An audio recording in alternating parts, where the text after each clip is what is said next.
Assalamualaikum warahmatullahi wabarakatuh. Alhamdulillah, segala puji bagi Allah Subhanahu wa taala yang telah memberikan kita nikmat iman, Islam dan kesehatan, kesempatan untuk kembali menuntut ilmu. Salawat serta salam semoga selalu tercurah kepada junjungan kita Nabi Muhammad SAW beserta keluarga, sahabat dan seluruh umatnya hingga akhir zaman. Sahabat semuanya, semoga dimanapun berada selalu dalam lindungan Allah Subhanahu wa taala. Pada kesempatan kali ini kita akan menyimak sebuah kajian yang penuh hikmah dan pelajaran berharga untuk kehidupan kita sehari-hari. Sebelum kita mulai, jangan lupa untuk menekan tombol like, subscribe, dan share agar dakwah ini semakin luas manfaatnya dan menjadi amal jariah bagi kita semua. Mari kita simak bersama kajian berikut ini. Berusaha menyimpan sesuatu yang bisa membawa manfaat, baik untuk dirinya, untuk anak cucunya, maupun untuk keluarganya, untuk masa kini dan masa depannya. Kadang simpanan itu berbentuk uang, kadang berupa tanah, lain saat berbentuk pabrik, dan lain sebagainya. Sementara masa depan yang paling pasti adalah akhirat. Jika untuk masa depan dunia kita rela memeras keringat, membanting tulang, pergi pagi dan pulang petang, menyimpan uang, menyimpan tanah, menyimpan pabrik, pernahkah kita merenung jika satu saat kiamat datang, kita dibangkitkan dari kubur masing-masing, berdiri di padang mahsyar untuk mempertanggungjawabkan seluruh kegiatan hidup kita di dunia ini, lalu kita akan menuju ke alam akhirat. Sudahkah kita mempunyai simpanan untuk akhirat kita? Pada pertemuan kali ini saya ingin menyampaikan sebuah hadis di mana Rasulullah sallallahu alaihi wasallam bersabda, "Arba'un min kanzil jannah." Simpanan sorga ada 4 macam. Yang pertama, ikhfa'us sadaqah, menyembunyikan sedekah. Saudara-saudara kaum muslimin, sebagaimana yang kita maklum bahwa Allah Subhanahu wa taala melebihkan sebagian rezeki dari kita terhadap yang lain. Ada yang kaya, ada yang setengah kaya, ada yang miskin, ada yang setengah miskin, dan selanjutnya. Ada yang gajinya kecil tapi penghasilannya gede. Ada yang penghasilannya gede tapi nggak punya gaji. Ada juga yang memang gajinya gede dan penghasilannya gede. Kelebihan rezeki merupakan sunnatullah dan tidak harus membuat kita merasa lebih dari yang lain. Bahkan sebaliknya, kelebihan itu harus membuat kita ringan tangan untuk menolong mereka yang memang memerlukan pertolongan. Kalau saudara diberikan ilmu, maka pertanyaan akhirat cuma satu: ilmumu kau amalkan untuk apa? Kalau saudara diberikan umur yang panjang, pengadilan akhirat juga bertanya satu: umurmu kau habiskan di mana? Tapi kalau saudara diberikan harta, pengadilan akhirat akan bertanya dua: hartamu kau dapat dari mana, kau belanjakan kemana? Dari mananya ditanya dan kemananya juga ditanya. Oleh karena kita akan dimintakan pertanggungan jawab, maka amanah yang bernama harta ini harus kita gunakan dengan sebaik-baiknya. Ada penggunaan yang merupakan kewajiban, itu zakat namanya. Ada penggunaan yang sewaktu-waktu, itu infak namanya. Ada yang lebih sewaktu-waktu lagi, dan itu sedekah namanya. Zakat dia terikat oleh haul dan nisab, oleh putaran batas waktu dan ukuran dari harta itu sendiri. Sedangkan infak terikat oleh situasi dan kondisi perekonomian seseorang. Sedangkan sedekah tidak terikat dengan apapun. Dalam kondisi seperti apapun kita bisa melakukan sedekah dengan yang terkecil sekalipun. Sampai-sampai Rasulullah sallallahu alaihi wasallam mengajarkan, la tahqiranna minal ma'rufi syai'an walau an talqa akhaka biwajhin talik. Atau ada hadis, tabassumuka fi wajhi akhika laka shadaqah. Senyumanmu kepada temanmu adalah sedekah. Jadi untuk melakukan sedekah tidak harus dalam berbentuk uang. Dengan ilmu kita bisa sedekah, dengan tenaga kita bisa bersedekah, dengan pikiran kita bisa bersedekah, bahkan senyum kepada teman itu pun sedekah. Jadi kalau sedekah dengan uang memang belum punya uang, nyengir aja banyakin. Itu asal pada tempatnya, jangan lalu ketemu tiang listrik cengengesan. Tentu tidak pada tempatnya dan tidak wajar. Nah, sedekah yang paling dicintai Allah adalah sedekah yang disembunyikan. Artinya jauh dari sifat riya. Kan kadang-kadang ada orang sedekah itu disebutkan namanya. Apa tidak bagus? Kalau memang niatnya ikhlas, ya bagus-bagus saja. Untuk memberikan sugesti kepada yang lain. Si Fulan bin Fulan nyumbang sekian, diumumkan. Boleh kalau niatnya untuk memberikan rangsangan kepada yang lain supaya dia menyumbang lebih besar dari orang tadi. Tapi kalau itu mendatangkan riya, maka sedekah yang paling dicintai Allah adalah sedekah yang disembunyikan. Tangan kiri saja tidak tahu apa yang diberikan oleh tangan kanan. Sedekah yang dilakukan dengan ikhlas akan merupakan perbendaharaan surga. Tersembunyi dari pandangan orang lain, tidak seorang pun tahu. Karena memang sikap yang baik adalah melupakan kebaikan dan mengingat kesalahan. Itu salah satu ciri orang bahagia. Orang yang selalu mengingat kesalahannya dan berusaha melupakan segala kebaikannya. Kalau dia akan berada kebaikan, dia tidak bisa ikut, dia merasa rugi karena dia merasa belum pernah berbuat baik. Tapi kalau akan melakukan kesalahan baru, dia ingat kesalahan yang sudah-sudah, sehingga terhalang baginya untuk melakukan satu kesalahan baru. Demikianlah saudara-saudara, bahwa Allah melebihkan rizki sebagian kita dari yang lain, agar terjadi tolong-menolong dalam kehidupan ini. Jadi kesenjangan yang nature, kesenjangan yang alami, itu sunnatullah. Ada yang kaya, ada yang miskin, ada yang kelas menengah. Nah, kenapa lalu sekarang kita berusaha mengentaskan kemiskinan? Oleh karena adanya kesenjangan struktural. Kalau yang kaya bisa semakin kaya, kenapa yang miskin tidak bisa naik jadi ikut sedikit kaya? Sebab pada dasarnya Islam adalah agama yang sejak turunnya sudah berupaya memerangi kemiskinan.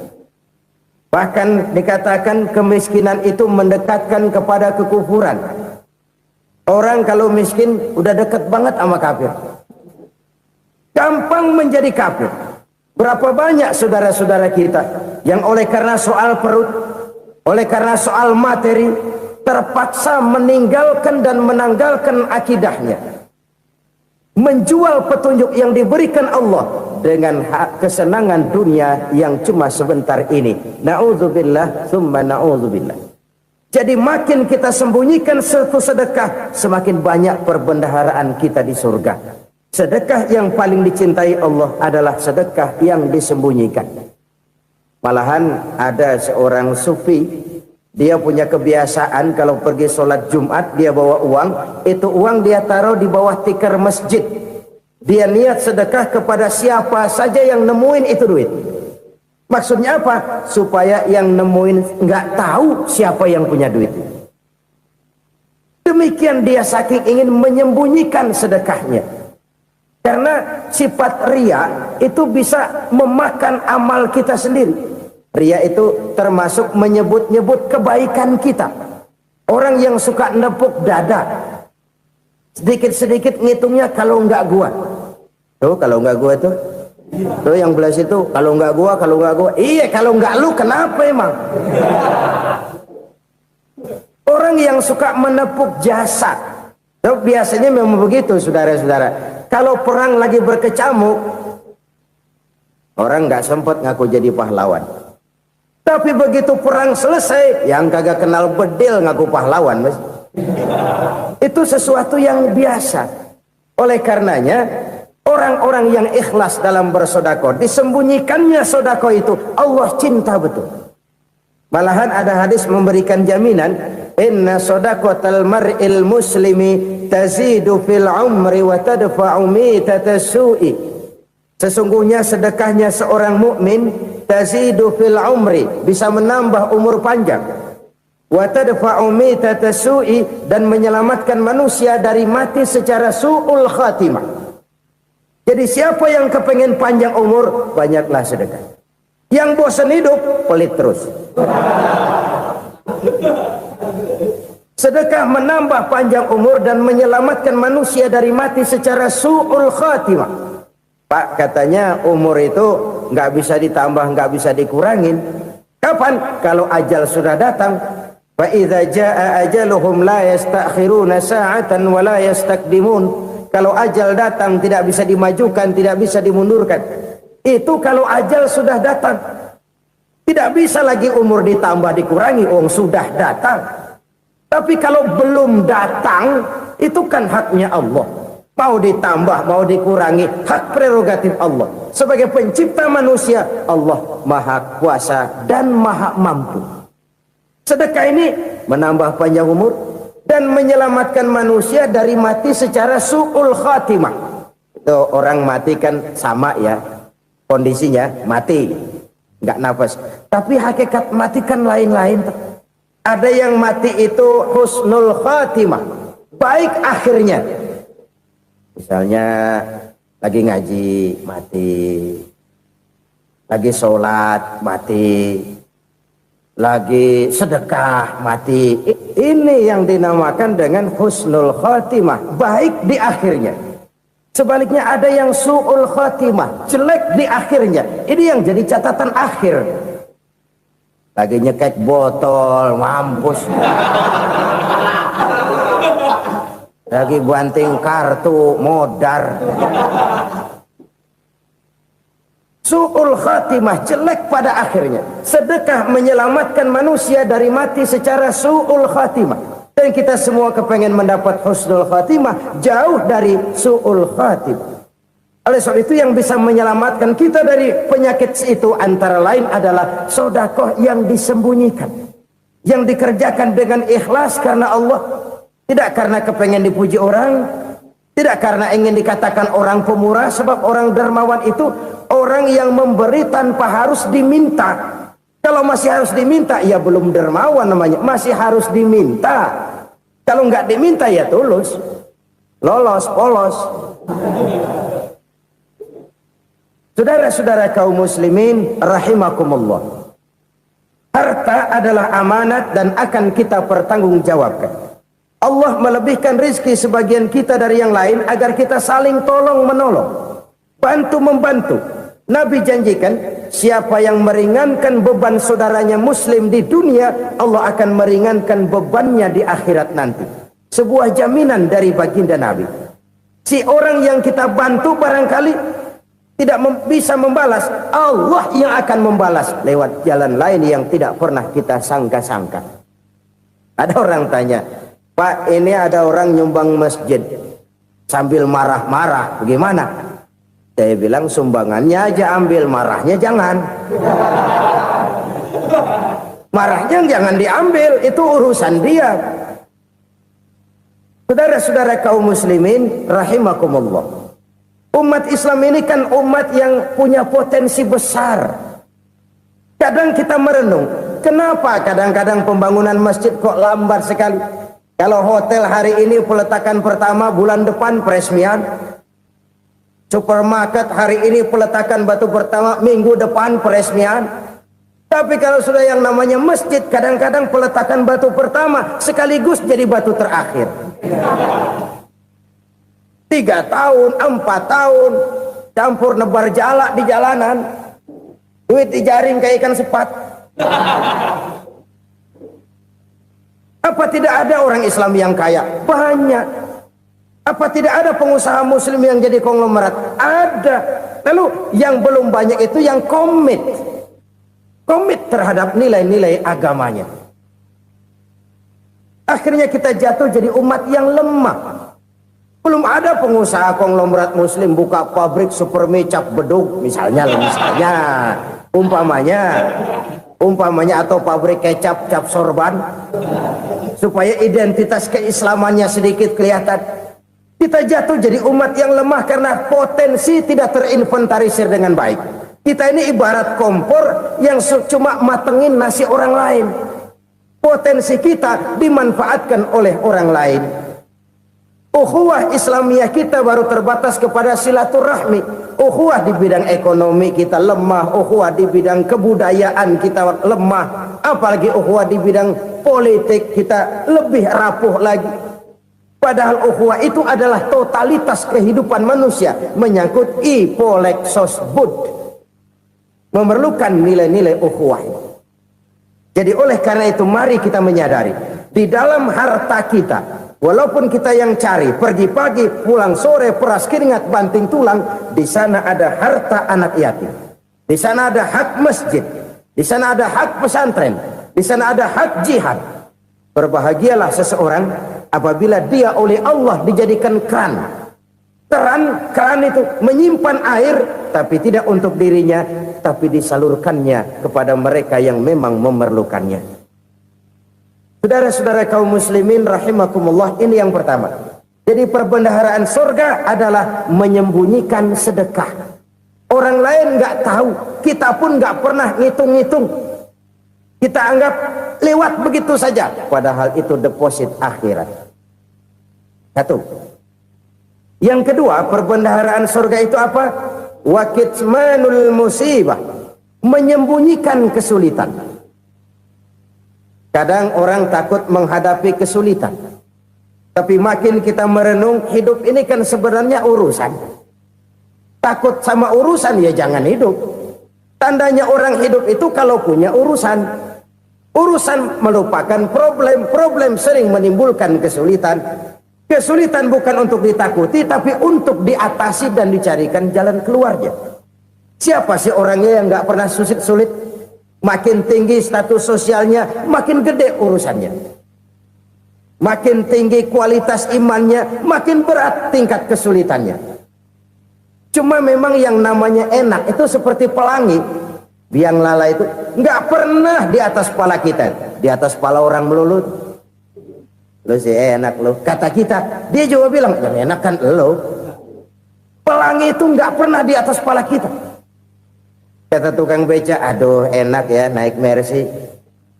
Kata tukang beca, apa yang di dalam mobil Mercy? Aduh enak bener tukang beca, di jok ngeringkuk ngorok pules bener. Saya kamar pakai AC sejuk, tempat tidur sutra empuk, alga spring bed, kulak kulik nggak bisa pules kalau belum minum Valium, belum tidur. Enak bener tukang beca, di jok ngorok nggak tahu wetan kulon.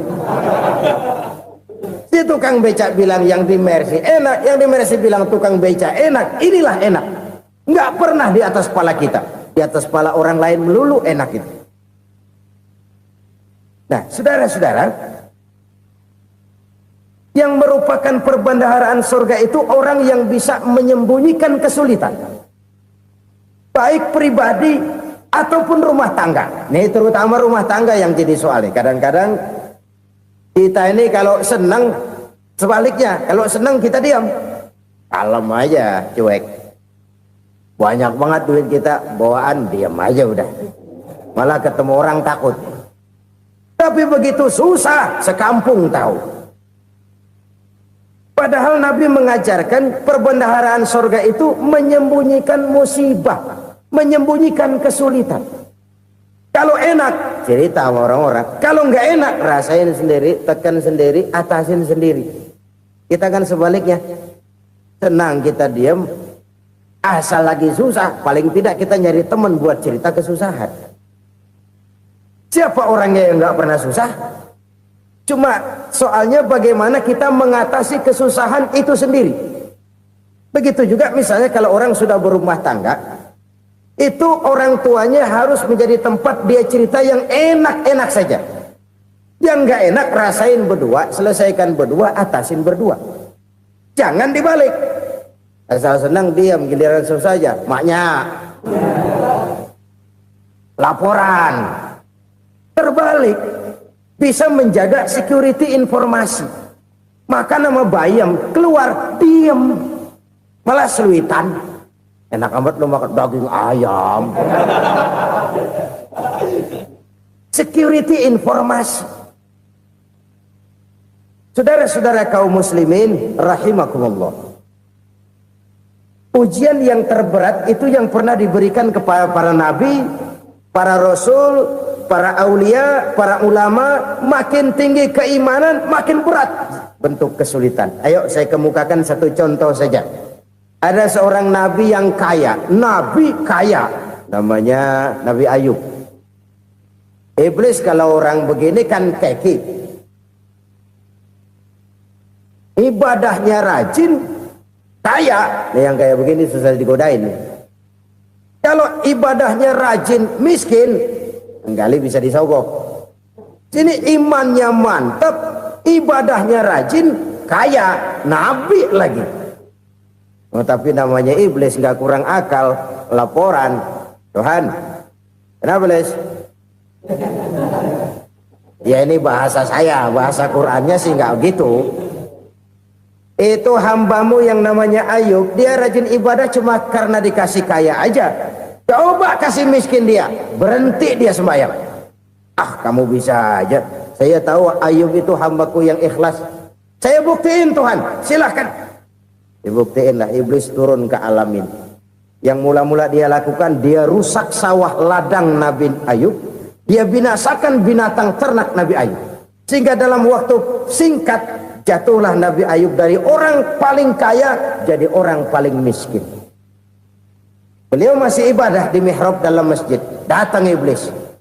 Saudara Ayub, ya, lagi ngapain? Ibadah. Nyembah Allah, nyembah Allah. Oh, percuma. Kenapa? Tuhan yang ente sembah nih, dia udah bikin miskin ente. Sawah ladang ente hancur lebur, binatang ternak binasa. Sekarang ente jadi orang paling miskin. Ngapain nyembah Tuhan kayak begitu? Tekor. Udah berhenti dah ibadah, berhenti ibadah. Ini iblis sama Tuhan laporannya lain, yang dikerjakan kepada Nabi Ayub juga lain. Benar begitu iblis, kata Nabi Ayub. Iya, sawah ladang saya habis, buras. Binatang ternak saya binasa, binasa. Saya miskin, bangpak. Apa jawab Nabi Ayub? Bukan innalillahi, ini hebat. Alhamdulillahillazi a'tani wa akhadha minni. Segala puji bagi Allah yang telah memberikan harta kepada saya dan sekarang mengambilnya lagi. Alhamdulillah. Allah yang ngasih, Allah yang ambil.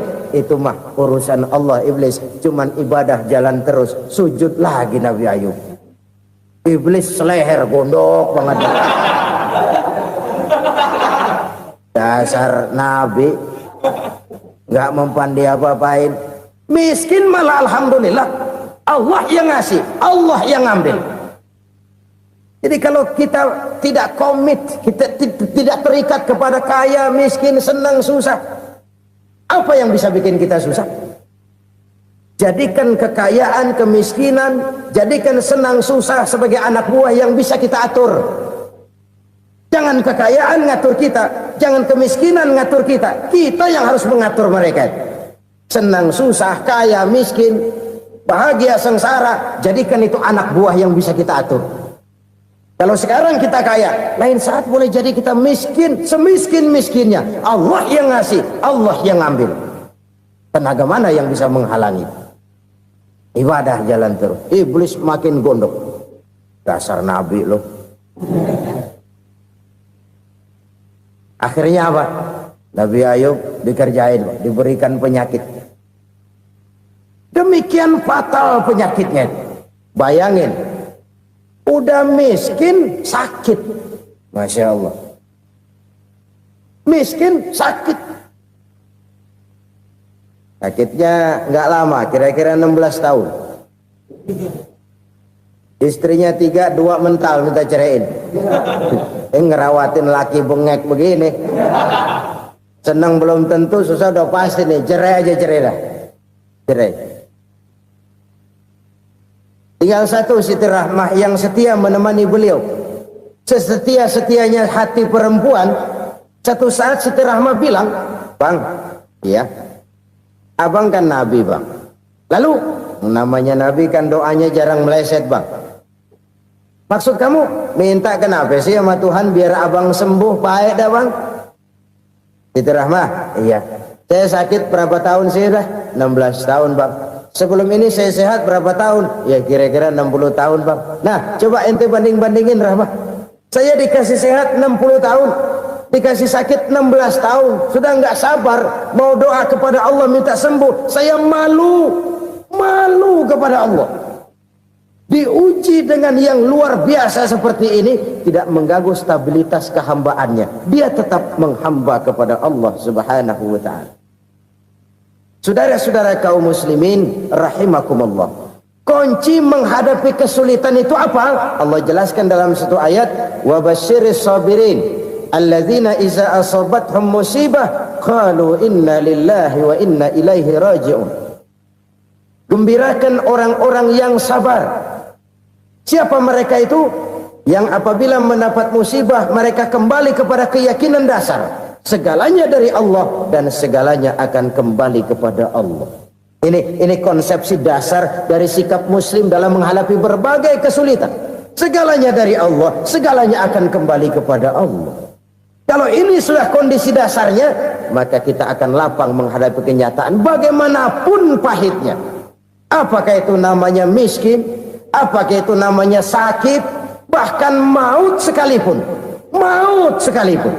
Segalanya dari Allah, segalanya akan kembali kepada Allah. Ini sikap hidup, bukan sekedar ucapan. Kita kadang-kadang menjadikannya sebagai ucapan. Mulutnya sehingga berhenti, innalillahi wa inna ilaihi raji'un, tapi nangisnya terus gerung-gerungan.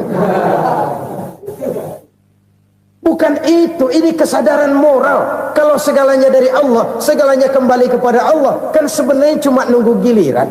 Hari ini saya nyembayangin dia, entah hari apa saya disembayangin orang. Hari ini saya antar dia ke kubur, entah hari apa orang nganterin saya ke kubur. Hari ini saya tahlilkan dia, entah nanti kapan orang tahlilkan saya. Segalanya dari Allah, segalanya akan kembali juga kepada Allah. Oleh sebab itu saudara-saudara, kesulitan bukan untuk ditakuti. Kesulitan justru untuk diatasi, dicarikan jalan keluarnya. Dan tidak ada orang yang tidak pernah mendapat kesulitan. Tidak ada. Semakin tinggi status sosial, semakin tinggi kualitas keimanan, semakin besar juga tingkat kesulitan. Hanya saja bagaimana cara kita mengatasinya. Dan Al-Quran menyatakan, inna ma'al usri yusra. Di balik kesulitan itu pasti ada kemudahan. Roda itu berputar. Karena itu Rasulullah Sallallahu Alaihi Wasallam mengingatkan kepada kita, ta'arraf ilallahi firraha ya'rifka fisyiddah.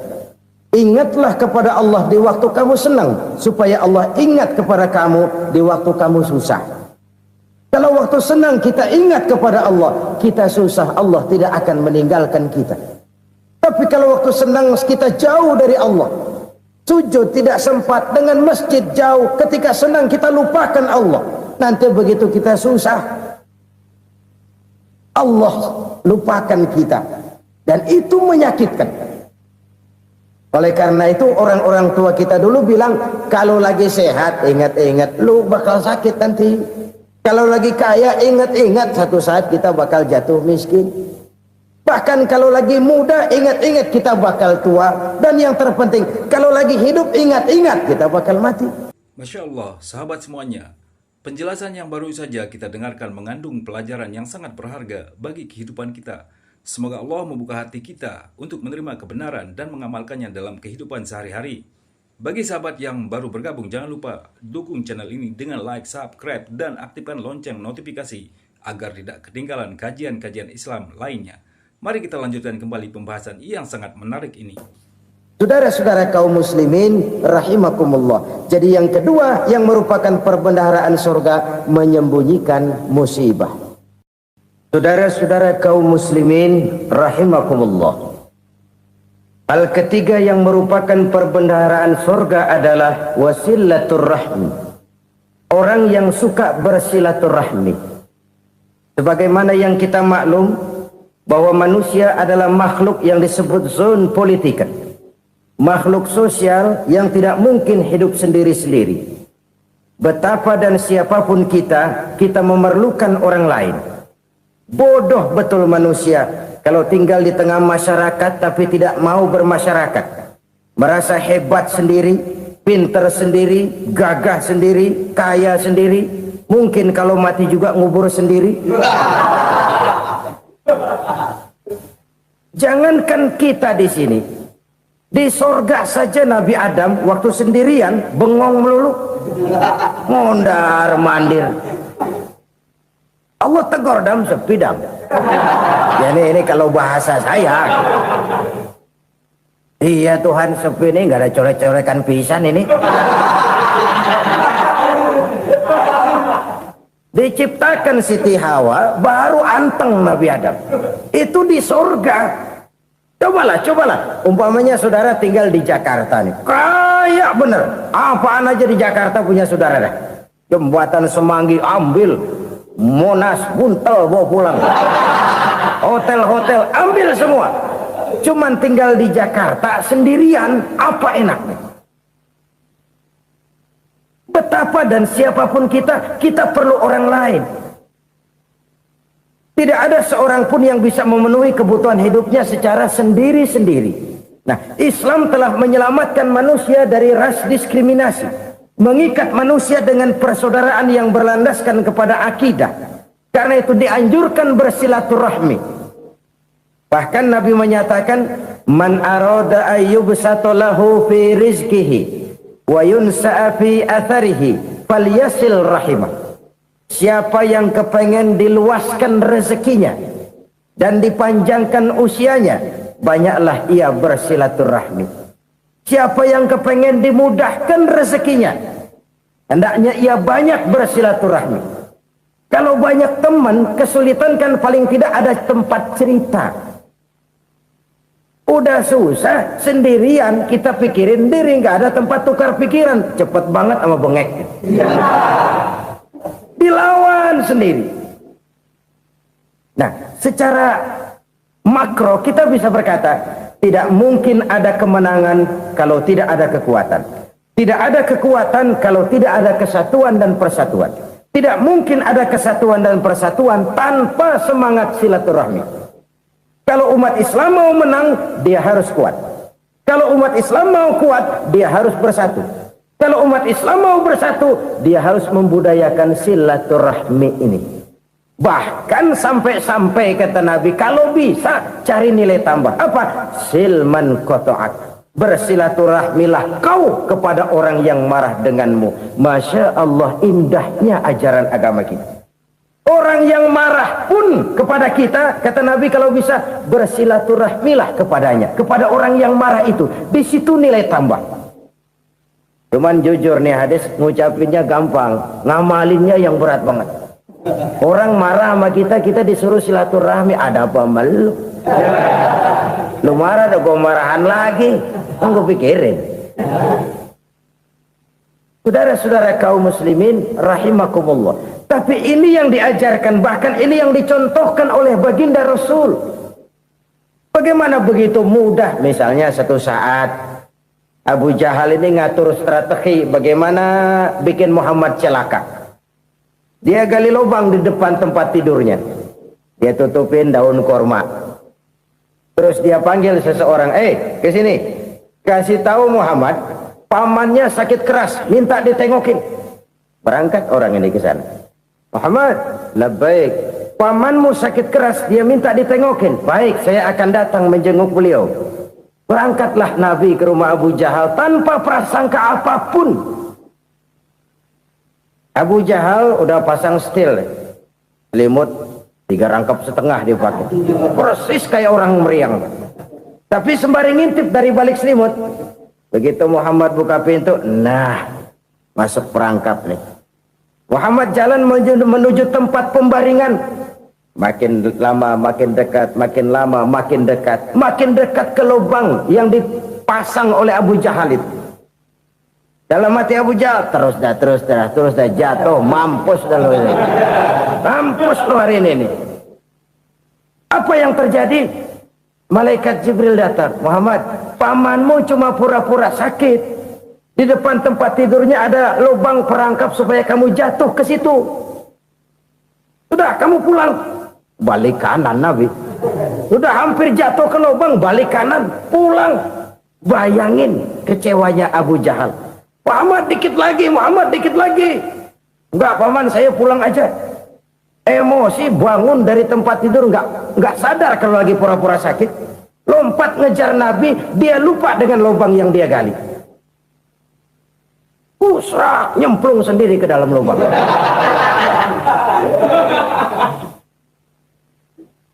Nabi terus berlalu. Ini terjadi keanehan.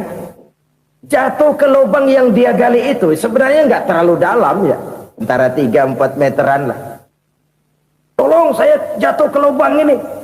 Datanglah pelayan-pelayannya itu. Angkat saya dari sini. Oh, yang ngulurin tambang. Satu gulung, belum juga nyampe itu tambah. Kurang, beli lagi ke warung. Sambung, ulur lagi, nggak juga bisa sampai. Wah, ini kerjaan Muhammad ini. Tolong, siapa salah seorang kamu ke rumah Muhammad, kasih tahu encangnya kecebur. Minta ditolongin. Sampaikan kepada Rasul. Kenapa? Pamanmu jatuh ke lubang, Muhammad minta tolong diangkatin.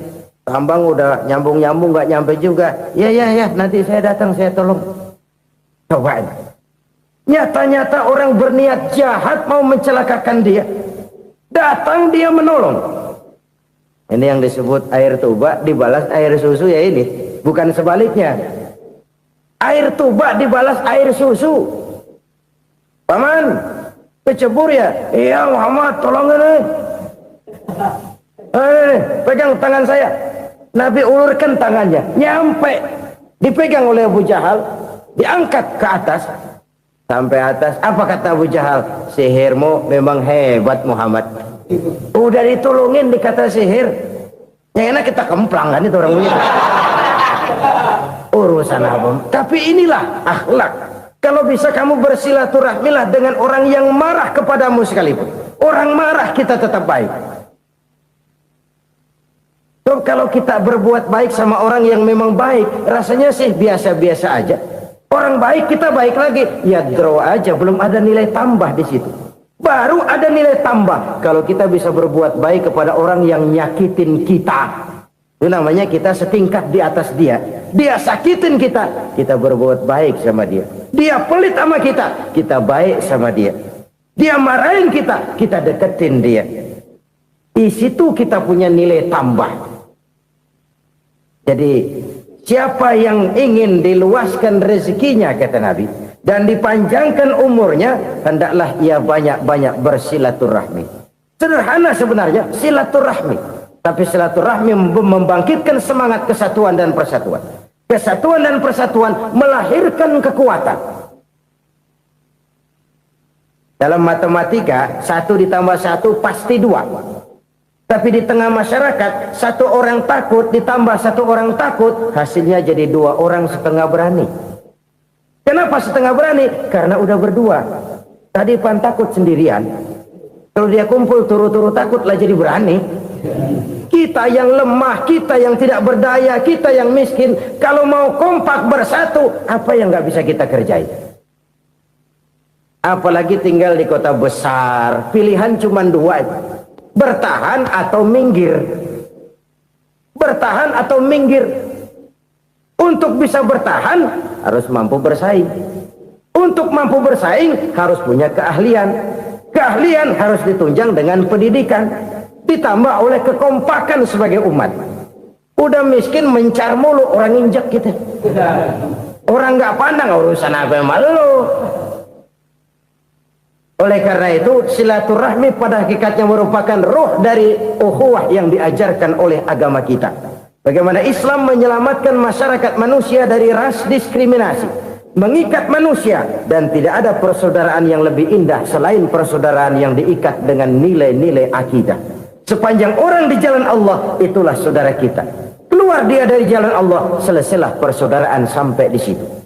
Karena itu, kalau ingin menyimpan sesuatu di surga, banyaklah bersilaturahmi. Datang ke rumah ini, datang ke rumah itu, dan lain sebagainya.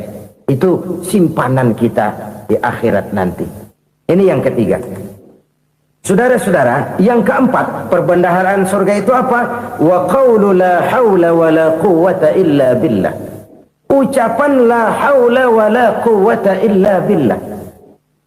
Ibadah kan ada yang berat, modalnya besar. Bangun masjid berat, modalnya besar. Bangun rumah sakit berat, modalnya besar. Ada ibadah yang berat, tapi modalnya ringan. Misalnya puasa. Puasa itu berat, mengendalikan nafsu. Kalau sekedar nggak makan nggak minum sih enteng, mengendalikan nafsu itu jihad terbesar. Tapi kan modalnya ringan, cuma niat saja. Ini ibadah berat, modalnya ringan. Ada ibadah yang ringan, modalnya juga enteng. Seperti termasuk ucapan la haula wa la quwwata illa billah. Tanpa sadar, la haula wa la quwwata illa billah. Nyelengin tuh di surga. Nyelengin, kita nggak terasa. Nyelengin simpenan akhirat. La haula wa la quwwata illa billah. Nyimpan lagi. Kaget. La haula wa la quwwata illa billah. Nyimpan lagi. Banyak simpenan. Walaupun sebenarnya yang dimaksud di sini adalah kesadaran batin. Bahwa tidak ada daya dan kekuatan kecuali Allah. Itu intinya. Kita memulai pekerjaan disunahkan baca bismillah, kan begitu? Apa itu? Kesadaran moral bahwa ini saya bisa kerjakan. Saya kerjakan ini dengan menyebut nama Allah. Kenapa? Kalau Allah tidak memberikan daya dan kekuatan, mana mampu saya kerjakan ini.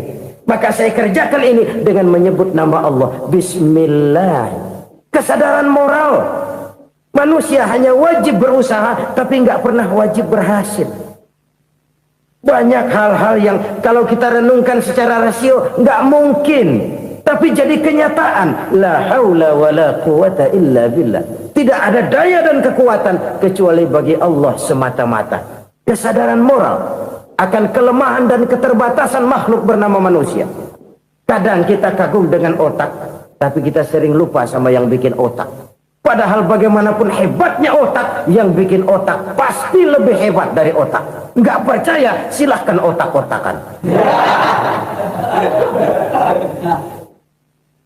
Inilah kecenderungan.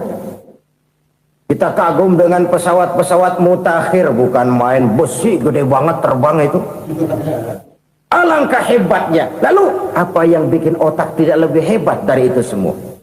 Kita puji laut. Apa yang bikin laut tidak lebih hebat dari laut itu? La haula wa la quwwata illa billah. Tidak ada daya dan kekuatan kecuali Allah. Apa yang bisa kita lakukan? Kalau tidak karena daya dan kemampuan yang diberikan oleh Allah kepada kita. Lahirlah sikap tawadu, rendah hati. Tidak melonjak menjadi angkuh dan sombong. Sadar akan kelemahan dan keterbatasan diri. Sebagai makhluk yang diciptakan oleh Allah Subhanahu wa ta'ala. Jadi satu sisi ini ucapan yang berpahala, la haula, jadi wiridan. Pada sisi lain ini kesadaran moral, sikap mental, kesadaran batin bahwa yang punya daya dan kekuatan itu cuma Allah. Kita nggak pantas untuk sombong, sebab sombong itu pakaiannya Allah. Kita nggak sedang pakai pakaian Allah, kegedean. Dan makin kita renungi, makin terbentur. Apa sih yang bisa kita sombongin? Kita mau sombong apa? Kaya? Pintar? Itu kan semua relatif. Di atas langit masih ada langit lagi. Jadi oleh karenanya, marilah kita menyadari. Manusia hanya wajib berusaha, tapi tidak pernah wajib berhasil. Yang berusaha saja tidak wajib berhasil, apalagi yang tidak berusaha. Islam bukan agama orang pemalas yang selesai sholat lalu enggelohom, enggelenggem ayem-ayem. Tapi Islam bukan agama orang sombong yang setelah berusaha lalu tidak memerlukan Allah. Kita bisa saja bikin proyeksi, tahun sekian kita bakal panen besar menurut perhitungan otak. Tapi ada kejadian lain. Apa? Tikus ngambek. Habis itu dimakanin tikus, panen gagal. Proyeksi rasional gagal oleh tikus-tikus yang ngambek itu. Bisa saja terjadi. Tahun depan kita panen besar. Urung. Kenapa? Musim panas panjang. Dan sekarang ini koran-koran bikin berita musim mengalami penyelewengan. Bukan cuma manusia yang nyeleweng sekarang. Musim pakai nyeleweng. Mestinya kan musim hujan udah selesai. Masih hujan-hujan juga. Musim. Nah sekarang kita boleh bikin proyeksi, kita bakal panen besar. Tahu-tahu musim panas panjang, sawah retak, air kering. Cari teknokrat yang paling botak, suruh pendekin tuh musim panas. La haula wa la quwata illa billah. Inilah kesadaran moral. Saudara, saya teringat satu saat ada seorang konglomerat. Umurnya ya kira-kira 70-an. Satu saat dia ditanya oleh wartawan, "Pak, umur Bapak berapa sih?" "Ya paling 10 tahun." 10 tahun? 10 tahun? Anak Bapak berapa orang? Satu. Satu saja? Satu. Harta Bapak berapa? Ya paling-paling bangsa 7 juta kali. 7 juta? Iya. Pak, kenapa Bapak bohongi saya? Bapak punya buku biografi, koran-koran, majalah-majalah banyak memuat cerita riwayat hidup Bapak. Saya tahu umur Bapak 70. Kenapa bilang cuma 7 tahun? Saya tahu anak Bapak 8. Kenapa cuma bilang 1? Saya tahu harta Bapak miliaran, mungkin triliunan, pabrik di mana-mana, bank di mana-mana. Kenapa bilang uang Bapak cuma 7 juta? Nah, kata si konglomerat tadi, "Kamu benar, nak, kamu benar. Umur saya kalau jumlahnya memang 70, nak. Cuman ingat-ingat saya, baru 7 tahun terakhir ini saya sujud. Baru 7 tahun terakhir ini saya berusaha dekat dengan Allah. Saya laksanakan perintahnya, saya jauhi larangannya. 7 tahun inilah rasanya yang ada nilainya di hadapan Allah. Yang 63 tahun matong, kelabu, kelem umur gue. Habis untuk maksiat, untuk munkarat. Maka ketika ditanya tadi, umur saya 7 tahun itu. Oh begitu Pak. Oh iya. Lalu anak Pak, anak Bapak kan 8. Kenapa bilang cuma 1? Nah, kalau jumlah hitungannya memang anak saya 8. Tapi dari 8 orang ini rasanya cuma 1 nih yang bakal jadi buah hati, belahan jantung, pelanjut cerita, penerus sejarah, bakal jadi anak soleh yang akan mendoakan saya. Cuman 1 rasanya anak saya ini yang bakal jadi buah hati saya, besar-besaran saya, yang akan mendoakan di kubur saya, yang akan mendoakan di akhirat saya. Yang 7 orang mana? Masya Allah, yang satu tenggeng, yang satu nyekek botol mulu, yang satu nggak karu-karuan. Makanya saya bilang 1 anak saya yang akan bisa mendoakan saya. Oh begitu Pak. Iya. Nah, harta Pak, harta Bapak kan triliunan. Pabrik Bapak di mana-mana. Uang Bapak hampir di tiap bank-bank besar. Kenapa bilang cuma 7 juta? Betul kau nak. Harta saya kalau jumlahnya memang miliaran, triliunan mungkin. Tapi yang saya ingat baru 7 juta tuh yang saya belanjakan di jalan Allah. Saya nyumbang masjid, saya santuni yatim piatu, saya bantu pembangunan pesantren, saya bantu pembangunan rumah sakit Islam. Itu yang akan saya bawa pulang ke akhirat, yang 7 juta itu. Yang triliunan itu nanti akan diperebutkan oleh anak-anak saya sebagai waris saya.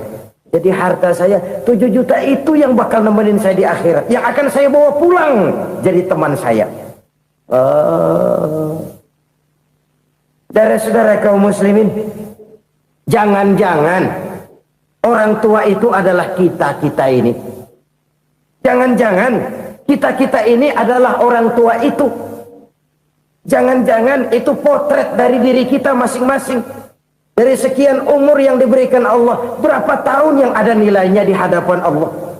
Dari sekian anak-anak yang merupakan amanah, berapa yang akan mendoakan kita sebagai orang tuanya menjadi anak soleh? Dari sekian banyak harta yang diberikan Allah, berapa yang akan kita bawa pulang menghadapnya nanti, yang kita belanjakan di jalan Allah? Ini sebuah potret kehidupan. Karena itu kita kembali kepada la haula wa la quwata illa billah. Kita wajib berusaha, kita wajib berikhtiar. Selebihnya Segala daya dan kekuatan hanya milik Allah saja semata-mata. Satu kesadaran batin dari setiap pribadi muslim. Setelah ia berusaha dan berikhtiar, ia menyerahkannya kepada Allah Subhanahu wa ta'ala. Jadi satu sisi ini merupakan wiridan ucapan yang mengandung pahala. Pada sisi lain ini merupakan sikap batin dari seorang muslim di dalam ia menghadapi realitas kehidupan ini. Saudara-saudara kaum muslimin rahimakumullah. Kalau ini kita jadikan satu basis kehidupan, maka ini akan menyelamatkan manusia dari kemungkinan tergelincir menjadi orang yang lupa diri dan lupa darat. Sebab itu Imamul Ghazali berpesan, jadidis safinah fa innal bahra amiq wa khuziz zad fa inna safara ba'id wa khaffifil hamla fa innal hamla sadid. Perbarui selalu kapalmu karena lautan sangat dalam. Bawa bekal yang banyak karena perjalanan ini sangat jauh. Ringankan beban karena kebanyakan beban akan menyakitkan. Alangkah indah kalimat ini, alangkah dalam makna yang terkandung di sana. Perbarui selalu kapalmu karena lautan sangat dalam. Apa artinya ini? Jaga mentalmu baik-baik. Pelihara imanmu baik-baik karena hidup penuh cobaan seperti lautan. Kita kalau berlayar di lautan kan kadang-kadang tenang, angin bertiup sepoi-sepoi basah. Jika malam datang bintang gemintang bertabur menghias cakrawala, rembulan memantulkan sinarnya dengan indah.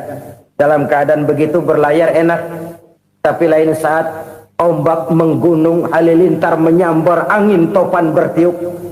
Berapa banyak sudah saudara-saudara kita yang tenggelam di lautan dunia tanpa sadar bahwa dia belum sampai kepada pantai yang akan dituju.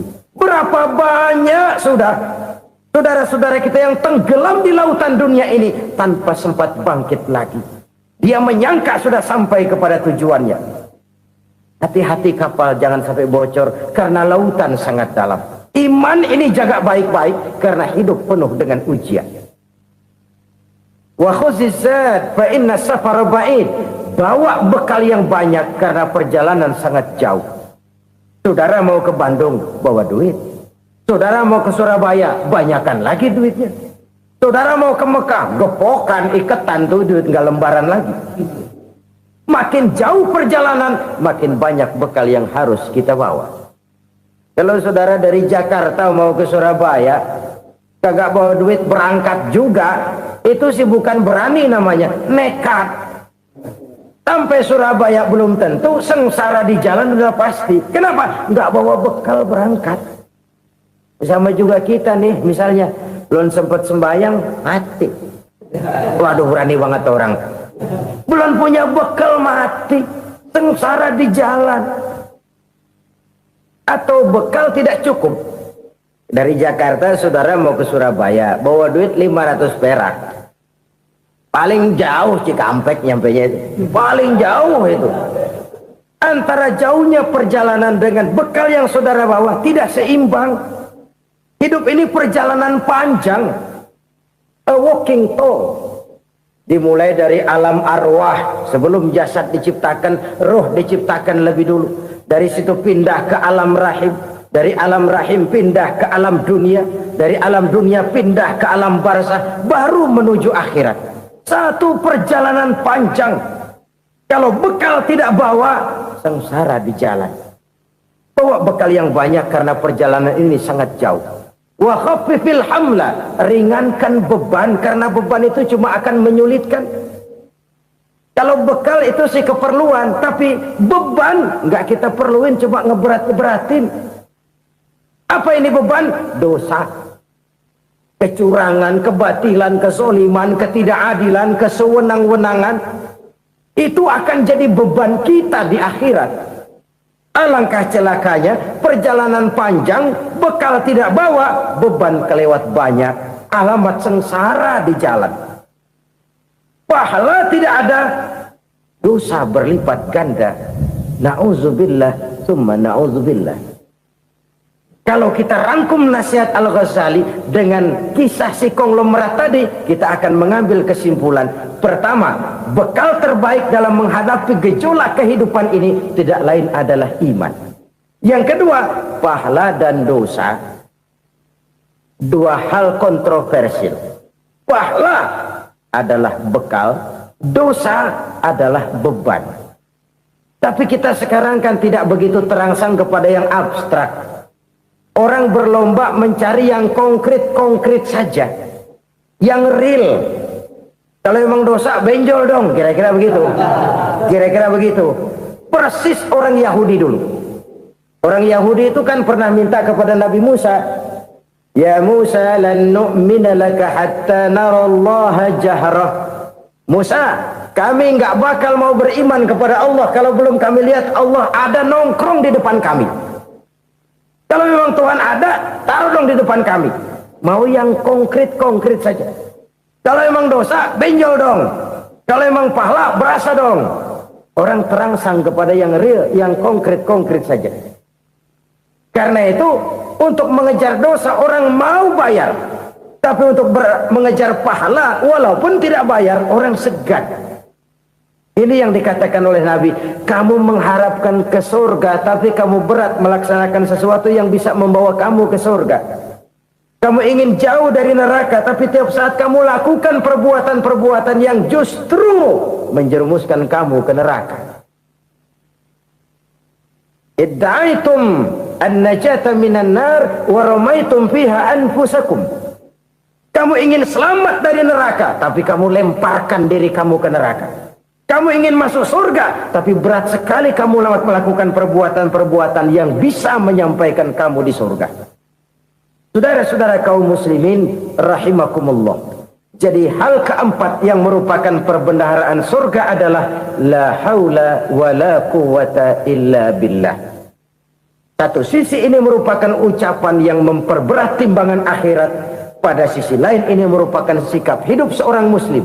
Kesadaran batin yang sangat dalam bahwa tidak ada daya dan kekuatan kecuali Allah. Dan itu kita simbolkan pada saat memulai pekerjaan dengan Bismillah. Dengan menyebut nama Allah. Satu kesadaran moral. Saya hanya bisa melakukan ini karena diberikan daya dan kekuatan oleh Allah. Lahirlah sikap tawadu, rendah hati, tidak melonjak menjadi angkuh dan sombong. Saudara-saudara, sampai sini dulu jumpa kita kali ini. Semoga 4 perbendaharaan surga ini dapat kita lakukan, yang kelak akan merupakan bekal kita di kemudian hari nanti. Amin ya rabbal alamin. Terima kasih atas segala perhatian, mohon maaf atas segala kekurangan. Usikum wa iyaya bitaqwallah. Wassalamu alaikum warahmatullahi wabarakatuh. Alhamdulillahirrabbilalamin. Demikian kajian yang dapat kita simak pada kesempatan kali ini. Semoga setiap ilmu yang telah disampaikan menjadi cahaya, petunjuk, dan keberkahan dalam kehidupan kita. Jika ada manfaat yang bisa diambil dari kajian ini, jangan ragu untuk membagikan kepada keluarga, sahabat, dan orang-orang tercinta. Sebab menyampaikan satu kebaikan dapat menjadi pahala yang terus mengalir. Terima kasih atas kebersamaan, sahabat semuanya. Semoga Allah Subhanahu wa Ta'ala senantiasa memberikan kesehatan, keberkahan, rezeki, kemudahan urusan, serta husnul khotimah kepada kita semua. Saya akhiri. Wassalamualaikum warahmatullahi wabarakatuh. Dari kajian yang telah kita ikuti bersama, dapat kita ambil pelajaran bahwa setiap ilmu yang disampaikan merupakan petunjuk dan pengingat bagi kita untuk menjadi pribadi yang lebih baik, lebih taat kepada Allah Subhanahu wa Ta'ala, serta lebih bermanfaat bagi sesama. Semoga ilmu yang telah kita dengarkan tidak hanya berhenti sebagai pengetahuan, tetapi juga menjadi amalan dalam kehidupan sehari-hari. Mudah-mudahan Allah Subhanahu wa Ta'ala senantiasa membimbing langkah kita, menerima amal ibadah kita, dan mempertemukan kita kembali dalam majelis ilmu yang akan datang. Amin ya rabbal alamin. Wassalamualaikum warahmatullahi wabarakatuh.